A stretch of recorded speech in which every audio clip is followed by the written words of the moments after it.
Hello everyone, welcome to study படி தமிழ். நம்ம இன்றைக்கி ஜான்வரி 11th உடைய கரண்ட் அஃபேர்ஸ் பார்க்க போகிறோம். இன்றைக்கி என்னென்னலாம் பார்க்க போகிறோம்னா, study sheds light on how blackbuck survey challenges, the beginning of India's cultural renaissance, constitution bench to take up section 6A of the citizenship Act for preliminary determination, India-Poland relations, what is a cold wave, why Northwest India shivering, ozone hole filling up now, miscellaneous news and PYQs தான் பார்க்க போகிறோம். இது நேற்று கொடுத்து இந்த கொஷின்ஸ்க்கு அனுப்பிச்சு check பண்ணிக்கோங்க. நம்ம ஸ்டடி படியில் கரண்ட் அஃபேர்ஸ் மேக்ஸின் அவைலபிளாக இருக்குது. டிசம்பர் மந்த்காக வந்து ரிலீஸ் பண்ணியாச்சு. இதனுடைய காஸ்ட் வந்து 99 rupees. இதை நீங்கள் பர்ச்சேஸ் பண்ணணும்னு நினச்சிங்கன்னா டிஸ்கிரிப்ஷனில் இருக்க நம்பருக்கு எதர் மெசேஜ் ஆர் கால் பண்ணி கேட்டு பர்ச்சேஸ் பண்ணிக்கலாம். First article, study sheds light on how blackbuck survey challenges. First நம்ம பிளாக் பக் பற்றின ஃபேக்சுவல் இன்ஃபர்மேஷன் வந்து பார்த்துடலாம். ஸோ பிளாக் பக் அதனுடைய சயின்டிஃபிக் நேம் வந்து ஆன்டிலோப் செர்விகேப்ரா. இதுக்கு இன்னொரு காமன் நேம் என்ன கொடுத்துருக்காங்கன்னா இந்தியன் ஆன்டிலோப் அப்படிங்கிற நேம் கொடுத்துருக்காங்க. இதனுடைய நேட்டிவிட்டி எங்கெங்கன்னா India and Nepal. So what is the conservation status? So ஒவ்வொரு ஆக்ட் படி இந்த கன்சர்வேஷன் ஸ்டேட்டஸ் என்னவா இருக்குது பிளாக் பக்கு. நம்ம வைல்ட் லைஃப் ப்ரொடெக்ஷன் ஆக்ட் 1972 இருக்கு இல்லையா, அதில் வந்து ஷெடியூல் 1ல் இன்க்ளூட் பண்ணியிருக்காங்க. அண்ட் ஐயூசியினுடைய ரெட் டேட்டா புக்கில் இது லீஸ்ட் கன்சர்ன் அப்படிங்கிற ஸ்டேட்டஸ் கொடுத்துருக்காங்க. And at last, Appendix 3 of the Convention on International Trade in Endangered Species of Wild Fauna and Flora. So CITES பொறுத்தவரையிலும் Appendix 1, 2, 3 இருக்கும் இல்லையா, அந்த Appendix 1ல் வந்து என்ன பண்ணுவாங்கன்னா ரொம்பவே ரேர் ஸ்பீசிஸ் ட்ரேடே பண்ணக்கூடாது, நிறைய ரெஸ்ட்ரிக்ஷன் இருக்கும் தான் Appendix 1ல் வச்சுருப்பாங்க. ஸோ இது வந்து Appendix 3ல் இருக்குது. அப்படிங்கிற பட்சத்தில் we know that இதனுடைய பாப்புலேஷன் கொஞ்சம் ஓரளவுக்கு அதிகமாக தான் இருக்குது. அண்ட் அது மட்டும் இல்லாமல் இதனுடைய IUCN ரெட் டேட்டா புக் ஸ்டேட்டஸும் லீஸ்ட் கன்சர்னாக தான் இருக்குது. இதனுடைய யூனிக் ஃபீச்சர் என்னென்னு பார்த்தீங்கன்னா majestic spiral horns and coat colour contrast. இந்த பிக்சரில் பாருங்கள், அதுக்கு ஸ்பைரல் ஹார்ன்ஸ் இருக்கு இல்லையா, இதுதான் இந்த பிளாக் பக்கினுடைய யூனிக் ஃபீச்சராக சொல்கிறாங்க. And second feature, fastest animal in the world next to cheetah. So சீட்டாக்கு அடுத்து இருக்கக்கூடிய ஃபாஸ்டஸ்ட் அனிமல் வந்து இந்த பிளாக் பக் தான். இது எந்த ரீஜன்லேருந்து வாழும் அப்படின்னு பார்த்தீங்கன்னா கிராசி பிளைன்ஸ் அண்ட் தின்லி ஃபாரஸ்டட் ஏரியாஸ். இந்த பிக்சர்லேயே தெரியுது பாருங்கள், டென்ஸ் ஃபாரஸ்டட் ஏரியா இல்லாமல் கொஞ்சம் லைட்டாக ஃபாரஸ்டட் ஏரியா அந்த கிராசி பிளைன்ஸில் தான் வந்து இந்த பிளாக் பக்ஸ் வாழும். இதனுடைய இந்த ஒயிட் ஸ்ப்ரெட் அதை பற்றி நம்ம நெக்ஸ்ட்டு பார்க்கலாம். So it is the state animal of Andhra Pradesh, Haryana and Punjab. இந்த 3 ஸ்டேட்ஸினுடைய ஸ்டேட் அனிமலாக இருக்குது blackbuck. There are few national parks and sanctuaries inhabited by blackbuck in the country. நம்ம கண்ட்ரியில் ஒரு சில சாங்சுரிஸில் வந்து இந்த பிளாக் பக் வந்து நம்ம அதிகமாகவே பார்க்கலாம். முக்கியமாக வேலவதார் வைல்ட் சாங்சுரி இன் குஜராத், ரனேபெனூர் பிளாக் பக் சாங்சுரி இன் Karnataka, point Calimere wild life sanctuary இன் தமிழ்நாடு. இந்த 3 சாங்சுரிஸ்லேயும் நம்ம இந்த பிளாக் பக்ஸை பார்க்க முடியும். அண்ட் அது மட்டும் இல்லாமல் இந்த லாஸ்ட் பாயிண்ட் வந்து most important. Because Uttar Pradesh government வந்து என்ன பண்ணியிருப்பாங்கன்னா வைல்ட் லைஃப் கன்சர்வேஷன் ரிசர்வ் வந்து டெடிகேட் பண்ணியிருப்பாங்க only for the black bucks. முக்கியமாக இந்த trans Yamuna region of the Prayagraj. So Allahabad முன்னாடி இருந்துச்சு இல்லையா, அதான் நம்ம பிரயாக்ராஜ்னு சொல்கிறோம். அந்த டிரான்ஸ் யமுனா ரீஜனில் வைல்ட் லைஃப் கன்சர்வேஷன் ரிசர்வ் வந்து இந்த பிளாக் பக்காகவே டெடிகேட் பண்ணியிருக்காங்க. It would be the first conservation reserve dedicated to the black buck. இப்போது இந்த டைகருக்கு எலிஃபெண்ட்லாம் பார்த்தீங்கன்னா ஏகப்பட்ட நம்ம ப்ராஜெக்ட்ஸ் கொண்டு வந்திருப்போம். பட் பிளாக் பக்ஸை பொறுத்தவரையிலையும் ஃபஸ்ட்டு கன்சர்வேஷன் ரிசர்வ் அப்படிங்கிறது உத்தரப்பிரதேஷில் தான் கொண்டு வந்திருக்காங்க. இப்போது இதனுடைய ஸ்ப்ரெட்டிங் பற்றி பார்க்கலாம், நம்ம கண்ட்ரியில் எந்தெந்த ரீஜனில் இருக்குது அப்படின்னு சொல்லிட்டு. The blackbuck is found only on the Indian subcontinent. Indian சப்கான்டினென்ட்டில் மட்டும்தான் இந்த பிளாக் பக்ஸை நம்மளால் பார்க்க முடியும். While the males have corkscrew-shaped horns and black to dark brown coats and the females are fawn colored. So மேல்ஸ்லாம் பார்த்தீங்கன்னா corkscrew ஷேப்பில் வந்து ஹார்ன்ஸ் இருக்கும் and then black to dark brown coats இருக்கும். வேறு ஃபீமேலுக்கு வந்து ஃபான் கலரில் இருக்கும். இந்த பிக்சரில் பாருங்கள், so male black buck and then female black buck. The animals are mainly seen in 3 broad clusters across India pertain to the northern, southern and eastern region. நம்ம Indian subcontinent தான் இருக்குது அப்படின்னு சொல்லிட்டோம். எந்தெந்த ரீஜனில் முக்கியமாக இருக்குன்னா நார்த்தன் ரீஜன் இருக்குது, southern region and eastern region. Scientist எல்லாம் என்ன சொல்கிறாங்க அப்படின்னா பிளாக் பக்கினுடைய பாப்புலேஷன் இனிஷியலாக வந்து 2ஆக தான் பிரிஞ்சிருந்துச்சு. ஒன்று நார்த் அண்ட் சவுத்தாக இருந்துச்சு. சவுத்துலேருந்து பிரிஞ்சு போனது தான் இந்த ஈஸ்டர்ன் கிளஸ்டர் அப்படின்னு சொல்கிறாங்க. இந்த eastern cluster seems to have emerge from the southern cluster அப்படின்னு சயின்டிஸ்ட்லாம் கண்டுபிடிச்சிருக்காங்க.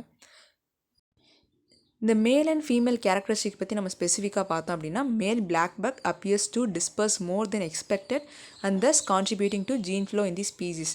ஸோ இந்த மேல் பிளாக் பக்ஸ் இருக்கு இல்லையா, அது வந்து அதிகமாகவே வந்து வெவ்வேறு இடங்களுக்கு போயிட்டு இருக்கும். அந்த காரணங்களால் வந்து ஜீன் ஃப்ளோ வந்து ஸ்டில் பிளாக் பக்ஸை பொறுத்தவரையும் இருந்துகிட்டு இருக்குது.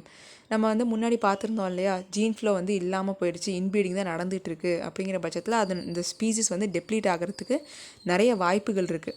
ஸோ இந்த ஜீன் ஃப்ளோ இப்போவும் கண்டினியூஸாக எடுத்துகிட்டு இருக்கிறதுக்கு என்ன காரணம், இந்த மேல் பிளாக் பக்ஸ் வந்து ஒவ்வொரு இடத்துக்கும் ட்ரான்ஸ்ஃபர் ஆகிட்டே இருக்குது அப்படின்னு சொல்லியிருக்காங்க. ஆனால் இந்த ஃபீமேல்ஸ் என்ன பண்ணணும்னு பார்த்தீங்கன்னா லார்ஜர் பாப்புலேஷன் எங்கே இருக்கோ அதோட நேட்டிவ் பாப்புலேஷன் இருக்கு இல்லையா அது கூடவே தான் அந்த ஃபீமேல்ஸ் இருக்கும். ஜஸ்ட் மேல்ஸ் மட்டும்தான் ஒவ்வொரு இடங்கள்லையும் வந்து ட்ரான்ஸ்ஃபர் ஆகிட்டு இருக்கும் அப்படின்னு சொல்லியிருக்காங்க. So females on the other hand appear to stay largely within their native population ranges, which these researchers infer from unique mitochondrial signatures in each population. So it looks like the species have managed to survive in human dominated landscape. So இங்கே ஒரு point என்ன கொடுத்துருப்பாங்கன்னா north south இருக்க அந்த eastern region இருக்குது, males வந்து move ஆகும் அப்படின்னு சொல்லியிருக்காங்க. இந்த நடுவில் இருக்க ரீஜன்லாம் என்னென்னா ஹியூமன் செட்டில்மெண்ட்ஸ் இருக்குது. ஸோ ஸ்டில் இதெல்லாம் தாண்டியுமே இந்த ஹியூமன் டாமினேட்டட் லேண்ட்ஸ்கேப்லேயும் இந்த பிளாக் பக்ஸ் எல்லாம் வாழ்ந்துட்டுருக்கு அப்படின்னு சொல்லியிருக்காங்க. ஸோ ஓவரால் இந்த ஆர்டிக்கல் நம்ம என்ன பார்க்கணும், பிளாக் பக் பற்றின ஃபேக்சுவல் இன்ஃபர்மேஷன், ஸோ அதனுடைய சயின்டிஃபிக் நேம் என்ன, அதோட கன்சர்வேஷன் ஸ்டேட்டஸ் ஒவ்வொரு ஆக்ட் கீழே என்ன மாதிரி இருக்குது, அண்ட் எந்தெந்த வைல்ட் லைஃப் சான்ச்சுரிஸ்லாம் நம்ம பிளாக் பக்ஸ் இருக்கிறத பார்க்கலாம், அதனுடைய நேச்சுரல் ஹேபிடேட் என்ன, அண்ட் எந்த ஸ்டேட் வந்து இதுக்கான கன்சர்வேஷன் ரிசர்வ் ஃபஸ்ட்டு ஸ்டார்ட் பண்ணியிருக்காங்க, அப்புறம் இதனுடைய பாப்புலேஷன் எந்தெந்த ரீஜனில் ஸ்ப்ரெட் ஆகியிருக்கு அப்படிங்கிறத இந்த ஆர்டிக்கல் நம்ம பார்த்துருக்கோம். Next article the beginning of India's cultural renaissance. இதில் என்ன பார்க்க போகிறோம்னா காசி தமிழ் சங்கமம் நடந்துச்சு இல்லையா, இது ரெண்டுத்தை பற்றி தான் இந்த ஆர்டிக்கல் நம்ம பார்க்க போகிறோம். So Kashi is one of the oldest living cities of the world and Tamil Nadu where people proudly speak the world's oldest languages. நம்ம ஏன்ஷியன் இந்தியன் சிவிலைசேஷனுடைய முக்கியமான டவரிங் பில்லர்ஸாக 2 இடங்களை சொல்கிறாங்க. ஒன்று வந்து காசி ரீஜன், இன்னொன்று வந்து நம்மளுடைய தமிழ்நாடு ரீஜன். ஏன்னா காசி வந்து ஓல்டஸ்ட் லிவிங் சிட்டிஸ், நம்ம தமிழ்நாட்டில் வந்து ஓல்டஸ்ட் லாங்குவேஜ் வந்து பேசிகிட்டு இருக்கோம். அதனால் நம்ம ஏன்ஷியன் இந்தியன் சிவிலைசேஷனுக்கு முக்கியமான டவரிங் பில்லர்ஸாக இந்த 2 இடங்களும் தான் இருக்குது. அது மட்டும் இல்லாமல் இந்த 2 இடத்துலையுமே rich culture and tradition, music, craftsmanship எல்லாமே இருக்குது அப்படின்னு சொல்லியிருக்காங்க. Yet for decades after independence, few people in North India knew about the Tamil saints who lived in Kashi and intensified its spiritual aura. So இத்தனை வருஷங்கள் ஆகியுமே இன்னும் நிறைய north இந்தியன்ஸ்க்கு வந்து தமிழ் சயின்ஸை பற்றி ஒரு பெரிய அளவில் தெரிகிறதில்ல. அண்ட் தென் நம்ம தமிழ் மக்களுக்கும் பார்த்திங்கன்னா காசி வந்து ஒரு புனித தலம்னு தெரியும், பட் அதை தாண்டி நம்ம காசிக்கும் அந்த தமிழ்நாடு ரீஜனுக்கும் இருக்கக்கூடிய அந்த காமனாலிட்டிஸ் வந்து தெரியாமல் தான் இருக்குது அப்படின்னு சொல்லியிருக்காங்க. ஸோ இதை வந்து நம்ம இம்ப்ரூவ் பண்ணணுங்கிறதுக்காக தான் இந்த காசி தமிழ் சங்கமம் வச்சுருக்காங்க, launch பண்ணியிருந்திருக்காங்க. This creates a new body of knowledge and fosters innovation that will help our artisans, weavers, entrepreneurs and traders. இப்போ இந்த காசி தமிழ் சங்கமம்னால ஜஸ்ட் இந்த லிட்ரேச்சர் வைஸ் அந்த கல்ச்சர் வைஸ் மட்டும் தான் இம்ப்ரூவ் ஆகுமா அப்படின்னு கேட்டால் கிடையாது. ட்ரேட் அண்ட் நிறைய டிஃப்ரெண்ட் ஆக்குபேஷன்ஸும் வந்து இம்ப்ரூவ் ஆகும்னு சொல்லியிருக்காங்க. எப்படின்னா அதுக்கு ஒரு எக்ஸாம்பிள் கொடுத்துருக்காங்க, சில்க் டெக்ஸ்டைல் இண்டஸ்ட்ரி பற்றின எக்ஸாம்பிள். இப்போ வாரணாசி வந்து எதுக்கு ஃபேமஸ், பனாரஸ் சில்க் சாரீஸ்க்கு ரொம்ப ஃபேமஸ். நம்ம தமிழ்நாட்டில் வந்து காஞ்சிபுரம் சில்க் சாரீஸ் ரொம்ப ஃபேமஸ். ஸோ இங்கே 2 இடங்கள்லையும் வந்து அந்த வீவர்ஸ் வந்து இன்ட்ராக்ட் பண்ணாங்க அப்படின்னா இவங்களுக்கு வந்து அதிகமான எக்ஸ்போஷர் அப்படிங்கிறது கிடைக்கும். அண்ட் அல்டிமேட்லி இந்த அவங்களுடைய பொருட்களை மார்க்கெட்டிங் பண்ணலாம், ஒரு வேல்யூ எடிஷன் வந்து அவங்களோட ப்ராடக்டில் பண்ணலாம். ஸோ இதன் மூலயமா நம்மளுடைய ட்ரேடும் வந்து இம்ப்ரூவ் ஆகும், ஆக்குபேஷனரி வைஸ் வேல்யூ எடிஷன் இருக்கும் அப்படின்னு சொல்லியிருக்காங்க. தி focus on textiles. The government organised A textiles conclave during the சங்கமம். ஸோ இந்த காசி தமிழ் சங்கமம் டைமில் பார்த்தீங்கன்னா டெக்ஸ்டைல்ஸ் கான்க்ளேவ்னு ஸ்பெசிஃபிக்காக வந்து நடத்தியிருக்காங்க. They were excited and confident about the government's vision of raising textile export to $100 billion by 2030 and creating new opportunities in the sector. நம்ம India பார்த்திங்கன்னா எதுக்கு ரொம்ப பேர் போனது, இந்த ஹேண்ட்லூம் வீவிங். ஏன்னா பிரிட்டிஷ் காலத்துலேயே வந்துட்டு நம்ம ஹேண்ட்லூம் வீவிங் வந்து இங்கேருந்து யூரோப் கண்ட்ரீஸில் எடுத்து கொண்டு போய் சேல் பண்ணாங்க. அதில் அவங்க நிறையாவே லாபம் பார்த்தாங்க. ஸோ ஹேண்ட்லூம் அப்படிங்கிறது இந்தியாவை பொறுத்தவரை ஒரு யூனிக் ஆக்குபேஷன். பிகாஸ் நம்ம கண்ட்ரி வந்து டைவர்ஸாக இருக்கனால ஒவ்வொரு இடங்கள்லையும் வந்து ஒவ்வொரு விதமான ஹேண்ட்லூம்ஸ் பண்ணிகிட்டு இருப்பாங்க. நம்ம இந்த பந்தனி பெயிண்டிங் பார்ப்போம், Kanchipuram silk saris, Banaras silk saris. And அது மட்டும் இல்லாமல் சின்ன சின்ன ரீஜனல்லையும் இப்போ நம்ம தமிழ்நாட்டில் சேலம்லலாம் பார்த்தீங்கன்னா இளம்பிள்ளை ரீஜனில் வந்து சாரீஸ்லாம் ரொம்ப ஃபேமஸாக இருக்கும். ஸோ இந்த மாதிரி நிறைய டிஃப்ரெண்ட் டெக்ஸ்டைல்ஸ் வந்து நம்ம இந்தியாவில் இருக்குது. அது எல்லாத்தையும் வந்து குளோபல் மார்க்கெட்டு கொண்டு போகணும் அப்படிங்கிற ஒரு எய்ம். கவர்மெண்ட்டுடைய விஷயம் என்னென்னு பார்த்தீங்கன்னா நம்ம டெக்ஸ்டைல் எக்ஸ்போர்ட்டை கிட்டத்தட்ட $100 பில்லியன் அளவுக்கு இன்க்ரீஸ் பண்ணணும் பை 2030 அப்படின்னு சொல்லியிருக்காங்க. ஸோ அதுக்கான ஒரு இம்பார்ட்டன்ட் ஸ்டெப் தான் என்னென்னா இந்த டெக்ஸ்டைல் கான்க்ளேவ். 2047, ஸோ இந்தியாவினுடைய அந்த 100th இயர் ஆஃப் இண்டிபெண்டன்ஸில் பார்த்தீங்கன்னா $2 trillion அளவுக்கு இந்த டெக்ஸ்டைல் மார்க்கெட் க்ரோ ஆகும் அப்படிங்கிற ஒரு எக்ஸ்பெக்டேஷன் இருக்குது. Mister Modi's 5F formula will accelerate growth in the sector and transform the lives of farmers and weavers. So இந்த 5F ஃபார்முலா அப்படின்னா farm, fibre, fabric, fashion and foreign. இந்த 5F formula வச்சு தான் நம்மளுடைய இந்த டெக்ஸ்டைல் இண்டஸ்ட்ரியினுடைய க்ரோத் இருக்க போகுதுன்னு சொல்லியிருக்காங்க. இப்போ இவங்க டெக்ஸ்டைல் அப்படின்னு சொல்ல வராங்கன்னா ஜஸ்ட் இந்த க்ளோத்திங் அதை மாதிரி மட்டும் இல்லாமல் இன்னொரு விஷயம் சொல்ல வராங்க டெக்னிக்கல் டெக்ஸ்டைல்ஸ்.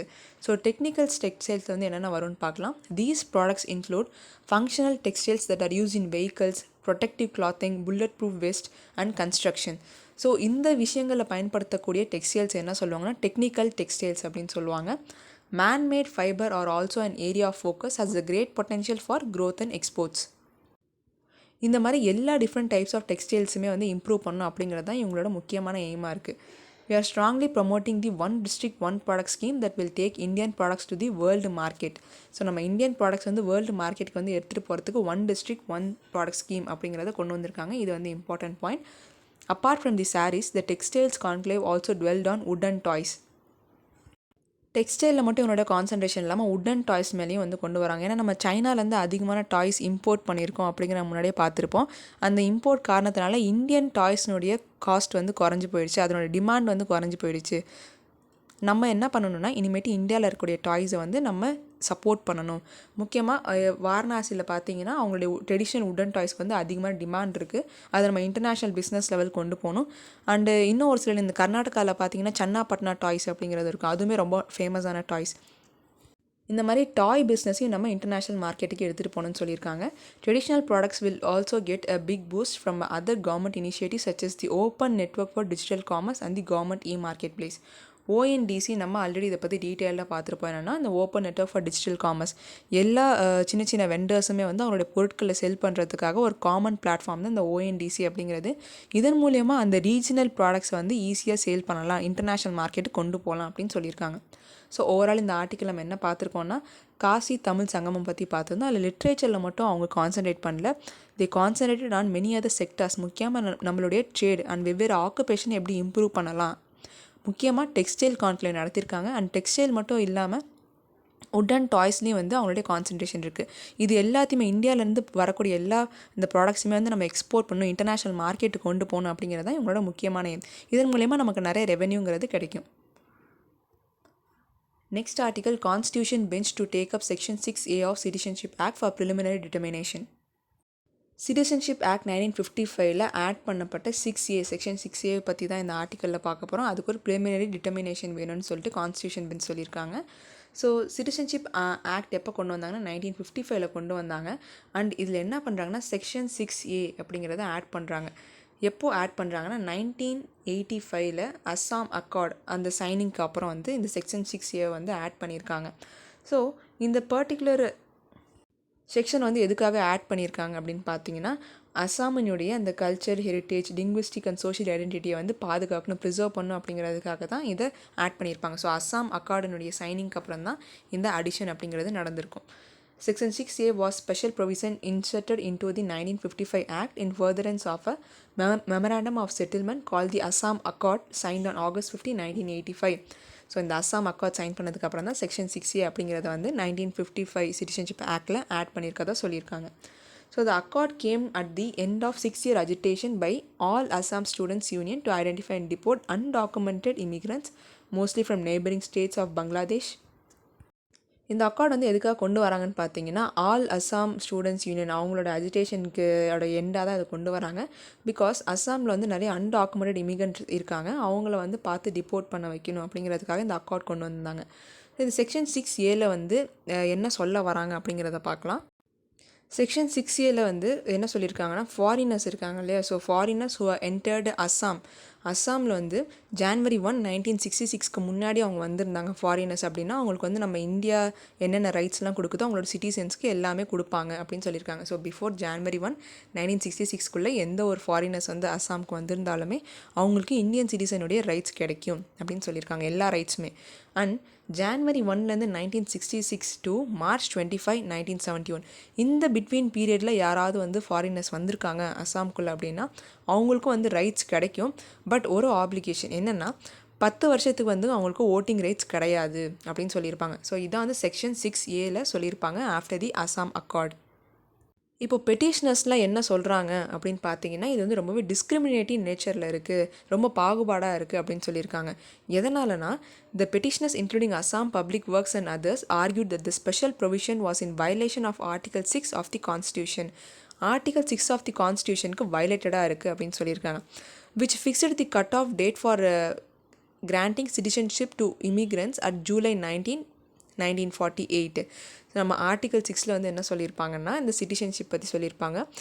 அந்த யார் யாருக்கெல்லாம் கொடுப்பாங்கன்னா மைக்ரன்ஸ் வந்து ஜூலை 1948 அந்த பீரியட்குள்ளே வந்தவங்களுக்கு சிட்டிசன்ஷிப் கொடுக்கணும் அப்படிங்கிற மாதிரி சொல்லியிருப்பாங்க. ஸோ இந்த பர்டிகுலர் ஆர்டிகலுக்கு தான் வயலேட்டிவாக இருக்குது இந்த section 6A of the citizenship act அப்படின்னு சொல்லிட்டு இந்த பெட்டிஷனர்ஸ் ஆர்கியூ பண்ணுறாங்க. ஸோ இந்த செக்ஷன் 6A பற்றி பார்க்குறது தான் என்ன பண்ணியிருக்காங்கன்னா ஒரு பெஞ்ச் வந்து அலாட் பண்ணியிருக்காங்க. அவங்க February 14 இந்த பர்டிகுலர் கேஸ்க்கான ஹியரிங்கை ஸ்டார்ட் பண்ண போகிறதா சொல்லியிருக்காங்க.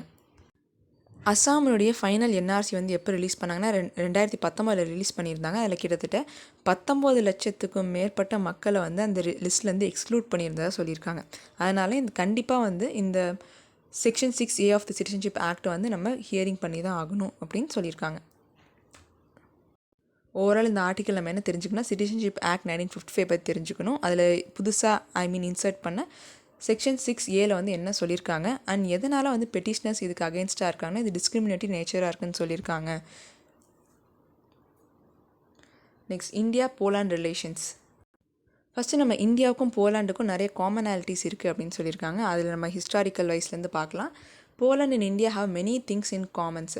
ஃபஸ்ட்டு என்ன பாயிண்ட் சொல்கிறாங்கன்னா இது ரெண்டுமே வந்து டெமோக்ராட்டிக் கண்ட்ரிஸ் அண்ட் அது மட்டும் இல்லாமல் நம்ம ரெண்டு நாடுகளுமே both are victims of foreign imperialism. Because Poland வந்து சோவியட் யூனியன்லேருந்து பிரிஞ்சு வந்தவங்க. ஸோ அவங்கள வந்து ரஷ்யா வந்து காலனைஸ் பண்ணி வச்சுருந்தாங்க அண்ட் நம்ம இந்தியா வந்து பிரிட்டிஷ் வச்சுருந்தாங்க. அதனால தான் நம்ம ரெண்டு கண்ட்ரிஸ் வந்து டெமோக்ராட்டிக் கண்ட்ரிஸாக இருக்கும். அது மட்டும் இல்லாமல் விக்டிம்ஸ் ஆஃப் ஃபாரின் இம்பீரியலிசமாக இருந்திருக்கும் அப்படின்னு சொல்லியிருக்காங்க. அண்ட் ஹிஸ்டாரிக்கல் கனெக்ஷன் வைஸ் பார்த்திங்க அப்படின்னா 19th சென்ச்சுரியிலேருந்து பாலிஷ் ஸ்காலர்ஸ் என்ன பண்ணியிருந்தாங்கன்னா நம்ம சான்ஸ்கிரிட் இருக்கு இல்லையா அதில் ரொம்பவே இன்ட்ரெஸ்டடாக இருந்தாங்க. அதனால் சான்ஸ்கிரிட் அண்ட் இந்தியன் கல்ச்சர் பற்றி அவங்க நிறைய தெரிஞ்சுக்க ஆரம்பித்தாங்க. In this context we name Wanda Dinovska, a philosopher and social activist who cooperated with the leaders of the independence movement in India. So இவர் வந்து ஒரு பாலிஷ் நேஷன் தான், பட் ஸ்டில் நம்ம இந்தியன் இண்டிபெண்டன்ஸ் ஸ்ட்ரகிள்காக இவர் சப்போர்ட் பண்ணியிருக்கதா சொல்லியிருக்காங்க. And அது மட்டும் இல்லாமல் World War II பீரியடில் இந்தியன் மகாராஜாஸ்க்கு வந்து நிறைய பாலிஷ் ரெஃப்யூஜிஸ் வந்து வந்திருந்தாங்க அந்த World War II டைமில். அப்போ அந்த மகாராஜாஸ்லாம் என்ன பண்ணியிருந்தாங்கன்னா இவங்க எல்லா ரெஃப்யூஜிஸ்க்குமே ஷெல்டர் கொடுத்து அவங்களுக்கான எல்லா சப்போர்ட்டையும் வந்து கொடுத்துருந்தாங்க. அதனால் போலாண்ட் மக்கள் என்ன பண்ணியிருந்தாங்கன்னா இந்த மகாராஜாஸ் நேமில் அவங்களோட கண்ட்ரியில் நிறையா ஹை ஸ்கூல்ஸ் வந்து நேம் பண்ணியிருக்கதா சொல்லியிருக்காங்க. To honour the deeds offered by the good Maharajas as they are called in Poland, there are several places and one high school named after them in Warsaw. 1954 தான் பார்த்திங்கன்னா இந்தியாவுக்கும் நம்ம போலாண்டுக்கான டிப்ளமேட்டிக் ரிலேஷன்ஸ் அப்படிங்கிறது start ஆச்சு. And 1989 Poland என்ன பண்ணாங்கன்னா Soviet ரஷ்யாவிலேருந்து தனியாக பிரிஞ்சு வந்து வந்துட்டாங்க. So 1989 Poland liberated itself from Soviet Russian domination, terminated the criminal communist system and launched bro market reforms.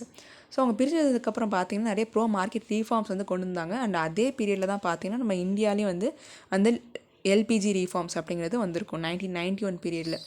2004 Poland என்ன பண்ணாங்கன்னா யூரோப்பியன் யூனியன் கூட ஜாயின் பண்ணிட்டாங்க, which also gave a new boost for the relationship with India. Covid பீரியடில் வந்து நமக்கு நிறைய இந்த oxygen concentrators இருக்குது இல்லையா, கிட்டத்தட்ட 100 ஆக்சிஜன் கான்சன்ட்ரேட்டர்ஸ் வந்து நம்ம இந்தியன் ரெட் கிராஸ்க்காக போலாண்ட் கவர்மெண்ட் வந்து டொனேட் பண்ணியிருந்தாங்க. அண்ட் அது மட்டும் இல்லாமல் இந்த ரஷ்யா உக்ரைன் வாரப்போ என்ன ஆயிடுச்சுன்னா நம்ம இந்தியன் ஸ்டூடெண்ட்ஸ் நிறைய பேர் அங்கே இருந்தாங்க இல்லையா, அவங்க எல்லாத்தையும் எவாக்குவேட் பண்ணி கொண்டு வரதுக்கு ரொம்பவே கஷ்டமாக இருந்துச்சு. ஸோ நிறைய ஸ்டூடெண்ட்ஸ் வந்து என்ன பண்ணியிருந்தோன்னா நம்ம உக்ரைன்லேருந்து போலாண்டு வழியாக அந்த பார்டர் கொண்டு போயிட்டு அப்புறம் தான் மறுபடியும் நம்ம இந்தியாவுக்கு ரிட்டர்ன் ஆகியிருப்பாங்க. அதுலேயும் போலாண்ட் கவர்மெண்ட் வந்து நமக்கு அதிகமாகவே ஹெல்ப் பண்ணியிருந்தாங்க. We observe record trade exchange which surpassed $4 billion in 2021. நம்ம இவ்வளோ பேண்டமிக் டைம்லையுமே பார்த்தீங்கன்னா போலாண்ட் அண்ட் இந்தியாவுக்கான அந்த ட்ரேட் எக்ஸ்சேஞ்சுங்கிறது கிட்டத்தட்ட $4 billion வந்து இருந்திருக்கு 2021. We have new cooperation in defense sector. Polish companies are more and more interested in investment in India and the feeling is mutual. Indian companies are more and more present on Polish market. So நம்ம both ஒரு mutual interest இருக்குன்னு சொல்லியிருக்காங்க. Indian market people வந்து போலாண்டில் போயிட்டு work பண்ணுறதும் அது மட்டும் இல்லாமல் இந்த போலிஷ் பீப்புள் வந்து நம்ம இந்தியாவில் மார்க்கெட்ஸில் இன்வெஸ்ட் பண்ணுறதுக்கும் ரொம்பவே இன்ட்ரெஸ்டடாக இருந்திருக்காங்க. And ultimately the Indian diaspora in Poland is growing. And next போலாண்டினுடைய ஒரு ஸ்பெசிஃபிசிட்டி பற்றி நம்ம பார்க்கலாம். அங்கே வந்து கிட்டத்தட்ட ஒரு 21 ரீசைக்ளிங் ஃபெசிலிட்டிஸ் இருக்கதா சொல்லியிருக்காங்க. அதுலேருந்து வரக்கூடிய ரெவன்யூ அரௌண்ட் $14.6 billion in 2021. இந்த ரீசைக்ளிங் பொறுத்தவரை மிகப்பெரிய ஒரு மைல் ஸ்டோனாக இருக்குது போலாண்டினுடைய ஒர்க் எல்லாமே.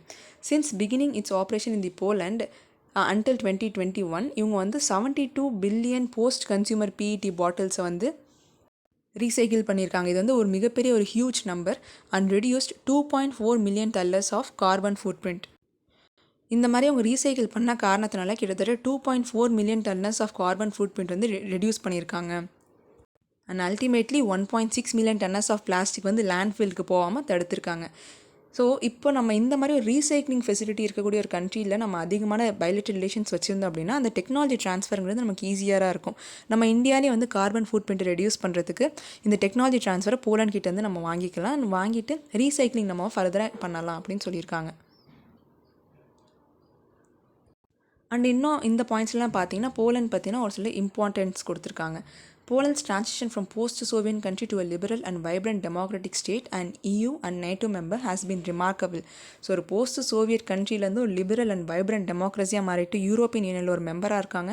அண்ட் அது மட்டும் இல்லாமல் நேட்டோலி மெம்பராக இருக்கிறது ஒரு ரிமார்க்கபிளான விஷயம். ஏன்னா 1989 அப்புறம் தானே அவங்க வந்து பிரிஞ்சு வந்து எவால்வ் ஆகியிருக்காங்க. ஒரு 30 years ஸ்பேன் ஆஃப் டைமில் இந்த அளவுக்கு வளர்ந்துருக்காங்க அப்படிங்கிறது மிகப்பெரிய விஷயம். இவங்களுடைய அந்த க்ரோத் ரேட் எப்படி இருக்குன்னு பார்த்தீங்கன்னா கிட்டத்தட்ட 857% வந்து க்ரோ ஆகியிருக்காங்க இவங்களோட எக்கானமி அப்படின்னு சொல்லியிருக்காங்க. In comparison China grew by 3593% இந்த பாஸ்ட் 30 years.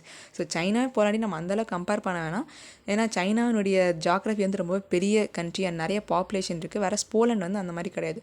ஆனாலுமே போலண்டினுடைய எக்கனாமிக் க்ரோத் பார்த்தீங்கன்னா 857% அப்படிங்கிறது ஒரு ரிமார்க்கபிளான ஒரு பர்சன்டேஜ் தான். போலண்டில் இருக்கக்கூடிய ஃபுட் செக்டர் பற்றி பார்க்கலாம். இங்கே 2 ஃப்ரூட்ஸ் வந்து ரொம்பவே ஃபேமஸ். ஒன்று வந்து ஆப்பிள்ஸ், இன்னொன்று வந்து blueberries. Poland is one of the leading producers and exporters of apple. And second, blueberries. Blueberries பொறுத்தவரை இவங்க செகண்ட் பிளேஸில் இருக்காங்க. Poland is the second largest blueberry producer in the European Union after Spain, contributing 30% of the union harvest of this fruit. So போலண்டில் எந்த fruits ரொம்ப ஃபேமஸ்னு பார்த்தீங்கன்னா apples and blueberries தான் ஃபேமஸ். ஏன்னா அங்கே வந்து நிறைய எக்ஸ்போர்ட் பண்ணிட்டு இருக்கதா சொல்லியிருக்காங்க. And Poland has earned its reputation for innovation-friendly environment and business-friendly policies. இதை வந்து நம்ம டீட்டெயிலாக இந்த அடுத்த பாயிண்டில் பார்க்கலாம். போலண்டுடைய அட்வான்ஸ்டு ப்ளூம்பர்க் இனோவேஷன் இண்டெக்ஸ் வந்து பார்த்தீங்கன்னா 23rd பிளேஸில் இருக்காங்க. Overtaking other countries from the central and eastern Europe. It is important that India continues to see as the technology hub in the EU. So நம்மளில் பார்த்தீங்கன்னா இனோவேஷனில் வந்து ரொம்பவே இம்ப்ரூவ் ஆகிருக்கும். குளோபல் இனோவேஷன் இண்டெக்ஸில் அரௌண்ட் 43rd ரேங்க்கில் இருக்கும். டாப் 50க்குள்ளே வந்து நம்ம இந்தியா வந்துட்டோம். ஸோ நம்ம என்ன பண்ணோம்னா போலண்ட் கூட நல்ல பைலேட்டரல் ரிலேஷன்ஸ் டெக்னாலஜியை பொறுத்தவரையும் வச்சுருந்தோம் அப்படின்னா ஈஸியான டெக்னாலஜி ட்ரான்ஸ்ஃபர் இருக்கும். ஸோ 2 பேருமே சேர்ந்து ஒரு டெக்னாலஜி ஹப்பாகவே வந்து இருக்கலாம் அப்படின்னு சொல்லியிருப்பாங்க. இதை வந்து ஓவரால் வந்து நம்ம இந்தியா போலண்ட் பற்றின ரிலேஷன்ஸ். போலண்டில் என்னென்ன ஃபேமஸ் அப்படிங்கிறத நம்ம தெரிஞ்சுக்கணும். அங்கே இருக்கக்கூடிய என்ன டெக்னாலஜிஸை நம்ம இந்தியாவில் பயன்படுத்தலாம் அப்படிங்கிறத நம்ம தெரிஞ்சுக்கணும். Next, what is a cold wave, why north west India is shivering. இப்போ நம்ம நியூஸில் வந்து டெய்லி பார்ப்போம். டெல்லியில் வந்து பயங்கர பனிமூட்டமாக இருக்குது. 23 வருஷத்துக்கு இல்லாத அளவுக்கு இந்த டைம் வந்து பனி அதிகமாக இருக்குது அப்படின்னு பார்த்துருப்போம். அதுதான் வந்து கோல்டு வேவ் அப்படின்னு சொல்கிறாங்க. நம்ம ஹீட் வேவ் யூரோப்பில் வந்துச்சு இல்லையா, இதோடைய ஆப்போசிட் கோல்டு வேவ் நம்ம இந்தியாவில் இப்போ இருக்குது, முக்கியமாக டெல்லியில். கோல்டு வேவ் அப்படின்னா என்னென்னா இந்த டெஃபினிஷனில் சொல்கிறாங்கன்னா in terms of minimum temperature. இப்போது ஒரு ரீஜனில் வந்து டெம்பரேச்சர் என்ன சொல்லுவாங்கன்னா மினிமம் டெம்பரேச்சர், மேக்ஸிமம் டெம்பரேச்சர் அப்படின்னு சொல்லுவாங்க. ஏன்னா ஒரு நாளில் வந்து டெம்பரேச்சர் வந்து சேஞ்ச் ஆகிட்டு இருக்கும். மார்னிங் வேறு இருக்கும், நைட் வேறு இருக்கும் இல்லையா. இந்த மினிமம் அண்ட் மேக்ஸிமம் டெம்பரேச்சர் தான் ஆட் பண்ணிவிட்டு ஸோ ஆவரேஜ் டெம்பரேச்சர் அப்படிங்கிறது ஒரு நாளைக்கு எவ்வளோன்னு கொடுப்பாங்க. மினிமம் டெம்பரேச்சர் வந்து less than 4 degree or else less than 10 degree இருக்குது. அப்படி இல்லைன்னா ரெகுலர் நார்மல் டெம்பரேச்சரை விட less than 4.5 to 6.4 degree Celsius கம்மியாக இருந்தாலே அதை வந்து கோல்டு வேவ் அப்படின்னு சொல்கிறாங்க. So minimum and maximum temperature இருக்குன்னா இந்த மினிமம் டெம்பரேச்சர் வந்து லெஸ் தென் 4 டிகிரி செல்சியஸ் இருக்குன்னா அது கோல்டு வேவ்னு சொல்லலாம். ஆர் லெஸ் தென் 10 டிகிரி செல்சியஸ்னாலும் அப்படி சொல்லலாம். அண்ட் நார்மல் டெம்பரேச்சருடைய அந்த ஆவரேஜ் பண்ணி வரும் இல்லையா ஒரு நாளைக்கான நார்மல் டெம்பரேச்சர், அந்த நார்மல் டெம்பரேச்சர்லேருந்தும் 4 to 6 டிகிரி செல்சியஸ் கம்மியாக இருந்துச்சு அப்படின்னா அதை நம்ம கோல்டு வேவ் அப்படின்னு சொல்லலாம். இந்த மாதிரி கோல்டு வேவ் வரத்துக்கு முக்கியமான கான்ட்ரிபியூட்டிங் ஃபேக்டர்ஸ் என்னவா இருக்குது அப்படின்னு பார்த்தீங்கன்னா fog. So fog and then low cloud coverage தான் வந்து இந்த கோல்டு வேவ்க்கான காரணமாக இருக்குது. An important factor this month is fog, which has been lasting for long duration, preventing sunlight from reaching the surface and affecting the radiation balance. So இப்போ fog அப்படியே இருக்குன்னு வச்சுக்கோங்களேன், sunlight வந்து நம்ம சர்ஃபேஸ்க்கு வராது. அப்போ சர்ஃபேஸ் என்ன இருக்கும், எப்போதுமே சில்லுன்னு இருக்க மாதிரி தான் இருக்கும்.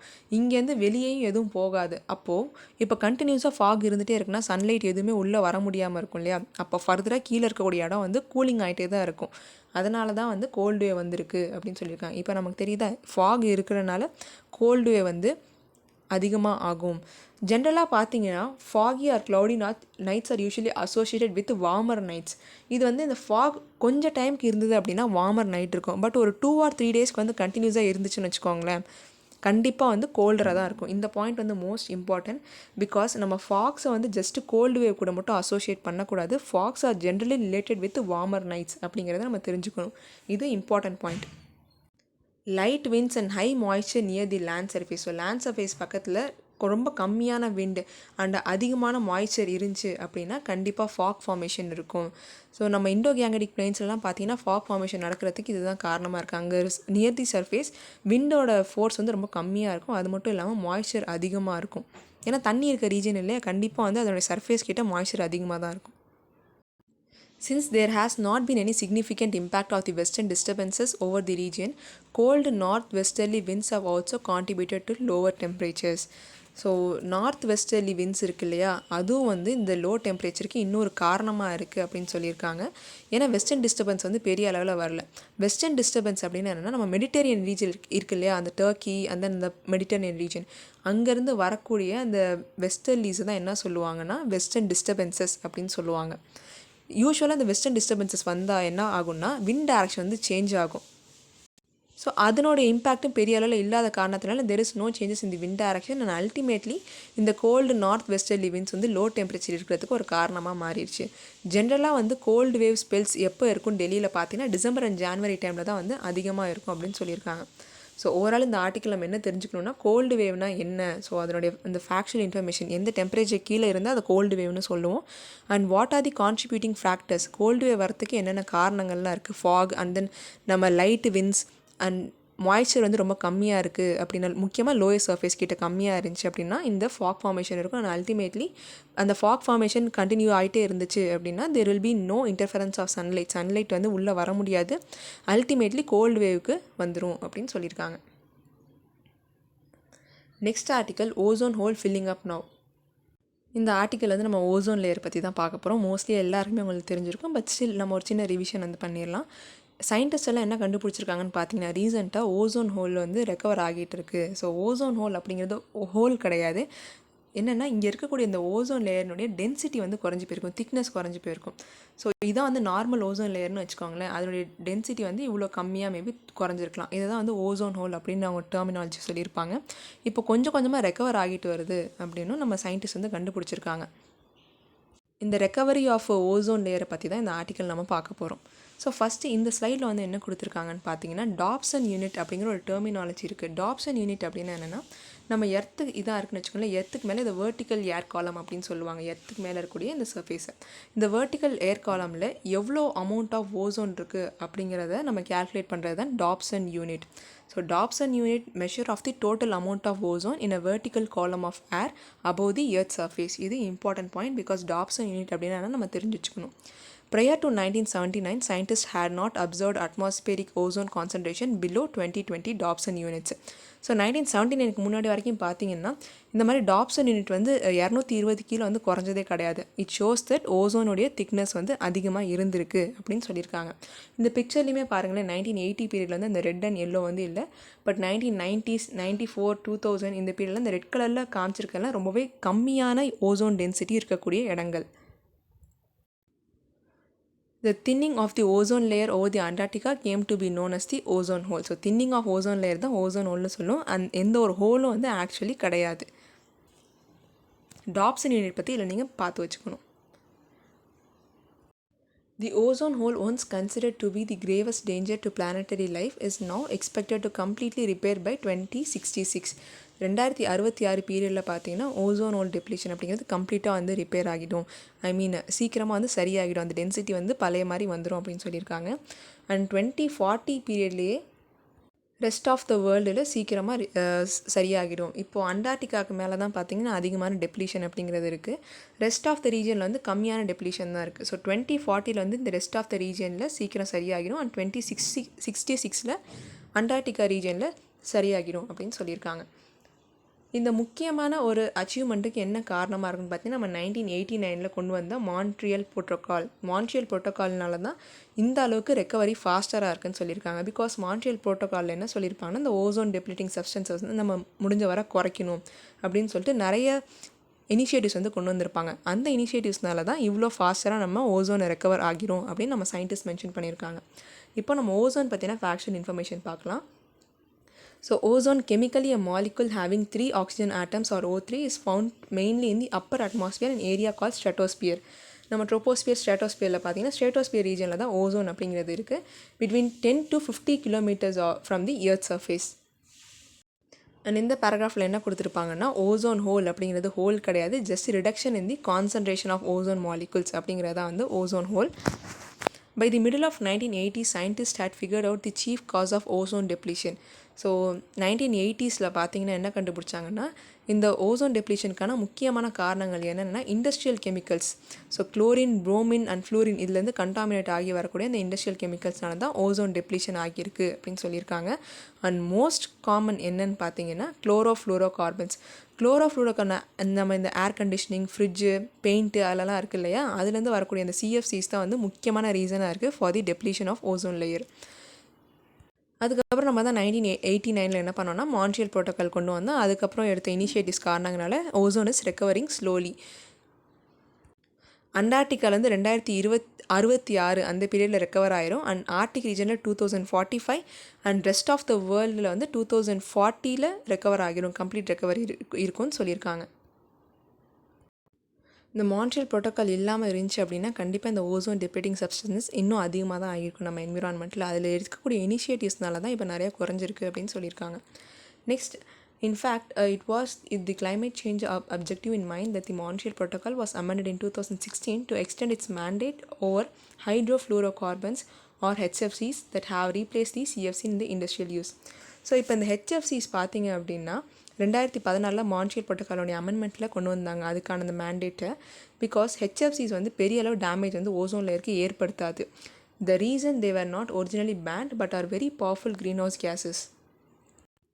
இது வந்து என்னன்னு பார்த்தீங்கன்னா இது one of the powerful greenhouse gases தான். பட் ஜஸ்ட்டு அந்த சிஎஃப்சி அளவுக்கு இதனுடைய டேமேஜ் இம்பேக்ட் இருக்காது அப்படின்னு சொல்லியிருக்காங்க.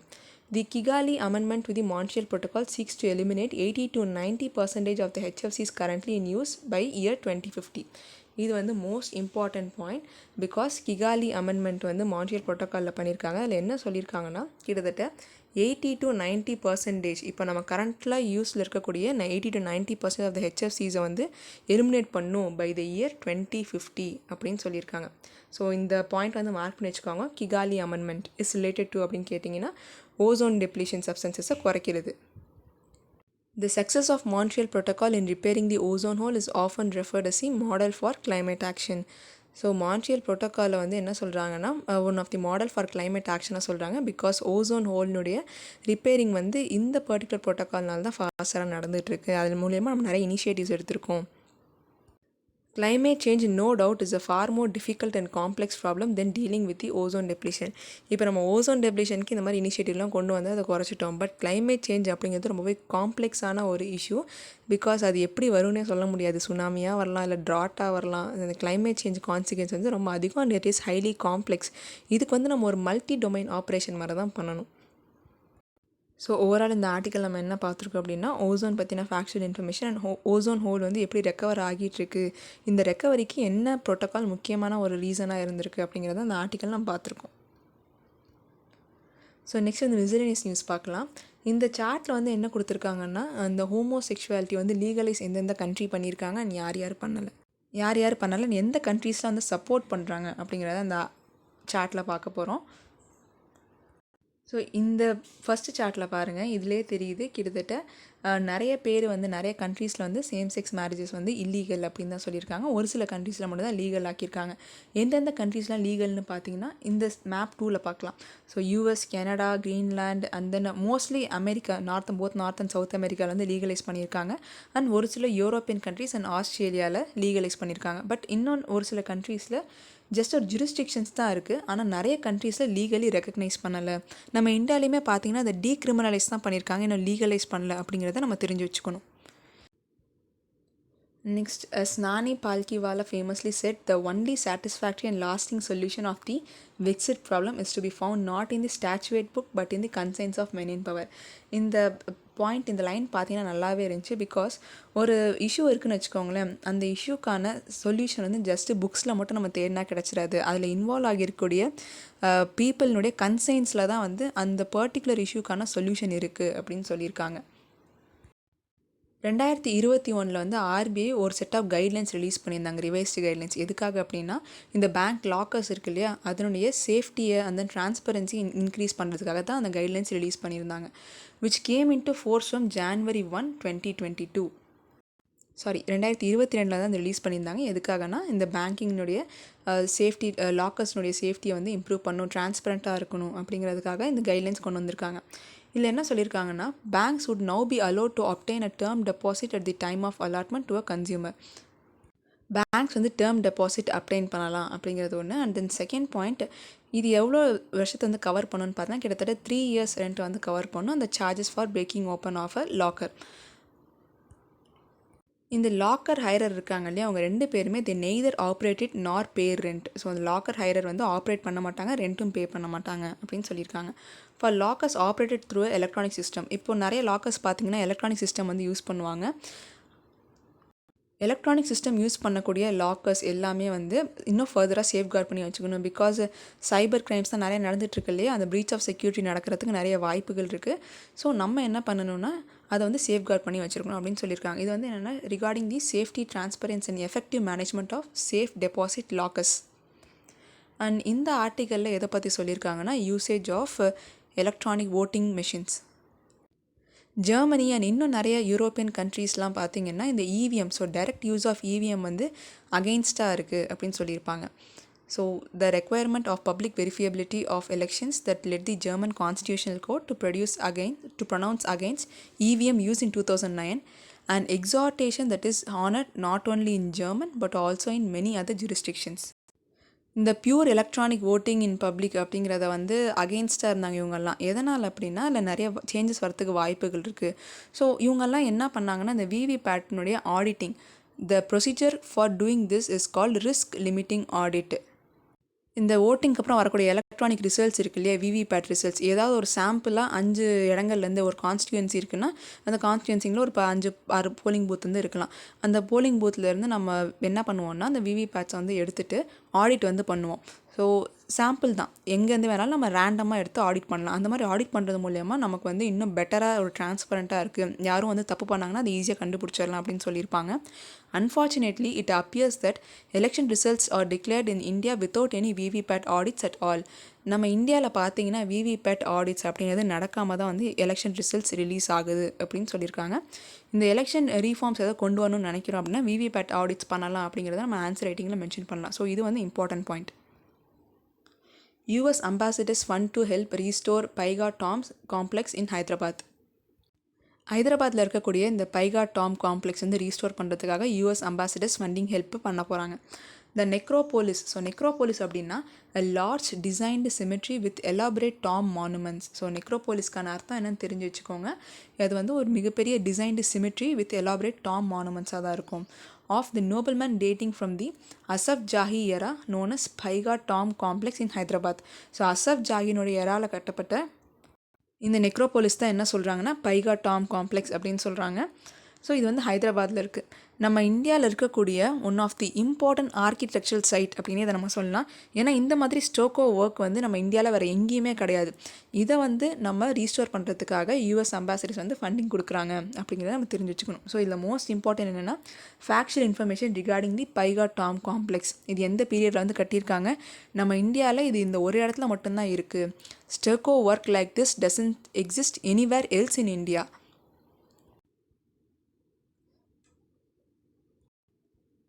யூனியன் டெரிட்டரிஸ் அண்ட் ஸ்டேட்ஸ்லோடைய கவர்னர்ஸ் பார்த்திங்கன்னா ஒர்க் டிஃப்ரெண்ட்டாக இருக்கும். அந்த கவர்னர் லெஃப்டினன்ட் கவர்னர்ஸ்னுடைய ஒர்க் டிஃப்ரெண்ட்டாக இருக்கும். இந்த ஆர்டிக்கல் என்ன சொல்லியிருக்காங்கன்னா கான்ஸ்டியூஷன் பெஞ்ச் இன் 2018 ஜட்ஜ்மெண்ட் 2018 கான்ஸ்டியூஷன் பெஞ்சினுடைய ஜட்ஜ்மெண்ட்டில் வந்து மென்ஷன் பண்ணியிருக்காங்க. இந்த மாதிரி லெஃப்டினன்ட் கவர்னர்ஸ்னுடைய டிஸ்கிரிஷ்னரி பவரை கன்ஃபார்ம் பண்ணியிருக்கோம். எந்தெந்த சப்ஜெக்ட்லன்னு பார்த்தீங்கன்னா 3 முக்கியமான விஷயங்கள்: public orders, police and land. இந்த 3 ஏரியாஸ்லையும் லெஃப்டினன்ட் கவர்னர்ஸ்க்கு ஆர்டர் கொடுக்கறதுக்கு டிஸ்கிரிஷ்னரி பவர் இருக்குது அப்படிங்கிறத அந்த 2018 ஜட்ஜ்மெண்ட்டில் சொல்லியிருக்காங்க. The Legislative Assembly was excluded from exercising powers on these 3 fields under Article 239AA. So Legislative Assembly வந்து இந்த 3 ஏரியாஸ்லேயும் வந்து பவர்ஸ் எக்ஸிக்யூட் பண்ண முடியாது, எக்ஸ்க்ளூட் பண்ணிட்டாங்க under article 239AA. And when disaster struck, இதில் வந்து நம்ம போபால் ட்ராஜடி பற்றி தான் இல்லை ஜஸ்ட் ஒரு இன்ஃபர்மேஷன் கொடுத்துருக்காங்க, நம்ம ரிவைஸ் பண்ணிக்கலாம். போபால் ட்ராஜடி வந்து எப்படி நடந்துச்சு அப்படின்னா, யூனியன் கார்பைட் ஃபேக்ட்ரியில் வந்து மெத்தில் ஐசோசைனேட் கேஸ்னுடைய லீக்கேஜ்னால தான் அந்த போபால் ட்ராஜடி நடந்துச்சு. ஸோ மெத்தில் ஐசோசைனேட் தான் அந்த டாக்ஸிக் காம்பனண்ட். என்னென்னு பார்த்தீங்கன்னா யூனியன் கார்பைட் ஃபேக்ட்ரியில் வந்து ஆகியிருக்கு. ஆயிரக்கணக்கான பேர் வந்து இறந்து போயிட்டாங்க, அண்ட் லட்சக்கணக்கான பேருக்கு வந்து இன்ஜுரிஸ் இருந்தது. அண்ட் யூனியன் கார்பைட் கார்பரேஷன் வந்து கிட்டத்தட்ட $470 million இதுக்கான காம்பன்சேஷன் கொடுத்துருக்கதா சொல்லியிருக்காங்க. What is delegated legislation? Delegated legislation பற்றி இங்கே கொடுத்துருக்காங்க. So parliament routinely delegates certain functions to authorities established by law since every aspect cannot be dealt directly by the lawmakers themselves. இப்போது நமக்கு இந்த எக்ஸாம்பிள் வந்து எதுக்கு எடுத்தேன், டிமானிட்டைசேஷன் கேஸை வந்து எடுத்துக்கலாம். அதில் வந்து ஜுடிஷியரி என்ன சொல்லியிருப்பாங்கன்னா, இந்த டிமானிட்டைசேஷனுடைய எக்கனாமிக் பெர்ஸ்பெக்டிவ் நாங்கள் பார்க்க மாட்டோம், ஏன்னா it is beyond our limits. அது பார்க்குறதுக்கு ஆர்பிஐ இருக்காங்க, பார்லிமெண்ட் இருக்காங்க, நிறையா எக்கனாமிக் எக்ஸ்பர்ட்ஸ் இருக்காங்க, நாங்கள் வந்து இதனுடைய இந்த ப்ராசஸ் மட்டும்தான் பார்ப்போம் அப்படின்னு வந்து ஜுடிஷியரி சொல்லியிருப்பாங்க. ஸோ அதுக்கு என்னன்னா அது டெலிகேட்டட் லெஜிஸ்லேஷன் அப்படின்னு சொல்லலாம். ஏன்னா ஒரு லா மேக்கர்ஸ்னால எல்லா ஆஸ்பெக்டையும் வந்து டீல் பண்ண முடியாது டைரெக்டாக. ஸோ பண்ண முடியாத விஷயங்களை மற்ற அத்தாரிட்டிஸ்க்கு வந்து கொடுக்கறது தான் டெலிகேட்டட் லெஜிஸ்லேஷன் அப்படின்னு சொல்கிறாங்க. This delegation of powers is noted in statutes which are commonly referred to as delegated legislation. The delegated legislation would specify operational details giving power to those executing the details. So யார் வந்து அந்த power execute பண்ண போகிறாங்களோ அவங்களுடைய operations வந்து எப்படி இருக்கணுங்கிறத specify பண்ணி சொல்கிறது அந்த delegated legislation. Next stocking reality. இப்போது வந்து pollution, so most polluted cities அப்படிங்கிறது நம்ம இந்தியாவில் அதிகமாகவே இருக்குது. உங்கள் எல்லாருக்குமே தெரியும் டெல்லி ஃபஸ்ட்டு வரும் கண்டிப்பாக. ஸோ ஃபரிதாபாத், காசியாபாத் இந்த ரீஜன் எல்லாம் மோஸ்ட் பொல்யூட்டட் சிட்டிஸாக இருக்குது. அண்ட் க்ளீனஸ்ட் சிட்டிஸ் எதுன்னு பார்த்தீங்கன்னா ஸ்ரீநகர் அண்ட் கோஹிமா, இந்த 2 இடமும் தான் வந்து க்ளீனஸ்ட் சிட்டிஸாக இருக்குது. Current annual average safe limit எவ்வளோ PM 2.5 அண்ட் எவ்வளோ PM 10 இருந்தால் அதை சேஃப் லிமிட் அப்படின்னு சொல்லலாம்னா 40 microgram per metre cube and then PM 10 வந்து 60 மைக்ரோகிராம் பெர் மீட்டர் கியூப் இருந்தால் தான் வந்து அது current annual average safe limit அப்படின்னு சொல்லியிருக்காங்க. இதெல்லாம் தாண்டி இருந்தால் தான் சேஃப் லிமிட் தாண்டி இருக்குது, ஸோ டேஞ்சரஸ் பொல்யூட்டடாக இருக்குது அப்படின்னு சொல்லுவாங்க. ஸோ இன்றைக்கி நியூஸ் வந்து அவ்வளோதான். நம்ம ஸ்டடி படியில் NCERT class and prelims mains course போயிட்டுருக்கு. இதை பற்றி தெரிஞ்சுக்கலாம் நீங்கள் டிஸ்கிரிப்ஷனில் இருக்க நம்பரில் கால் பண்ணி கேட்டுக்கலாம். அண்ட் கரண்ட் அஃபேர்ஸ் கிளாஸ் பற்றி தெரிஞ்சுக்க இந்த காண்டாக்ட் நம்பரில் கேட்டுக்கலாம். அண்ட் இன்றைக்கி news based PYQs. Thank you everyone. Keep supporting. ஏதாவது டவுட்ஸ் ஆர் இம்ப்ரவைஸ் பண்ண நினச்சிங்கன்னா கமெண்ட் செக்ஷனில் மென்ஷன் பண்ணுங்கள். தேங்க்யூ.